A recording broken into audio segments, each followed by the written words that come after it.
जिल्ह्यातील 60 बंधारे पाण्याखाली राधानगरी धरणात 4.60 टीएमसी पाणीसाठा।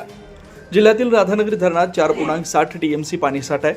आज सकाळी 7च्या अहवालानुसार राधानगरी धरणातून पाण्याचा विसर्ग निरंक आहे। पंचगंगा नदीवरील शिंगणापूर, राजाराम, सुर्वे, रुई, इचलकरंजी, तेरवाड व शिरोळ, भोगावती नदीवरील सरकारी कोगे, हळदी, खडककोगे व राशिवडे, तुळशी नदीवरील कसबा बीड, आरे व बाचणी, कासारी नदीवरील येवलूज, ठाणे, आळवे, पुनाळ, तिरपण, बाजार भोगाव, वालोली व पेंडाखळे, कुंभी नदीवरील शेनवडे, कळे, सांगरूळ, धामणी नदीवरील सुळे, वारणा नदीवरील कोडोली, मांगले, सावर्डे, खोची, शिगाव, चावरे व दानोळी, कडवी नदीवरील कोपारडे, सवते सावर्डे, सरुड, पाटणे व शिरगाव, दूधगंगा नदीवरील सिद्धनेरली, दत्तवाड, सुळकूड व बाचणी, शाळी नदीवरील येळाने, वेदगंगा नदीवरील कुर्णी, बस्तवडे, चिखली, निळपण, वाघापूर, सुरुपली, गारगोटी, म्हसवे, हिरण्यकेशी नदीवरील साळगाव, ऐनापूर व हरळी, घटप्रभा नदीवरील कानडी, सावर्डे, हिंडगाव, पिळणी, भोगोली, आडकूर व तारेवाडी, ताम्रपर्णी नदीवरील चंदगड, कोतेवाडी, हल्लारवाडी व कुवाड असे एकूण 60 बंधारे पाण्याखाली आहेत। आपल्या जिल्ह्यातील धरणांमध्ये पुढील प्रमाणे पाणीसाठा आहे। राधानगरी 4.60 टीएमसी,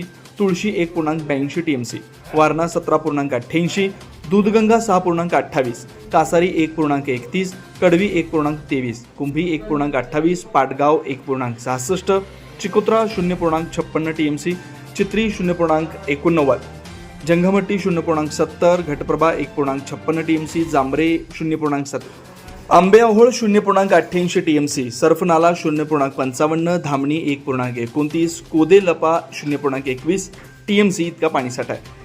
बंधाऱ्याची पाणी पातळी पुढील प्रमाणे आहे। राजाराम 36.5 फूट, सुर्वे 34.10 फूट, रुई 64.9 फूट, इचलकरंजी 61 फूट, तेरवाड 54.4 फूट, शिरोळ 48.6, नरसेवाडी 47 फूट, राजापूर 36.8 फूट, तर नजीकच्या सांगली 23.9 फूट व अंकली 27.8 फूट असे आहे।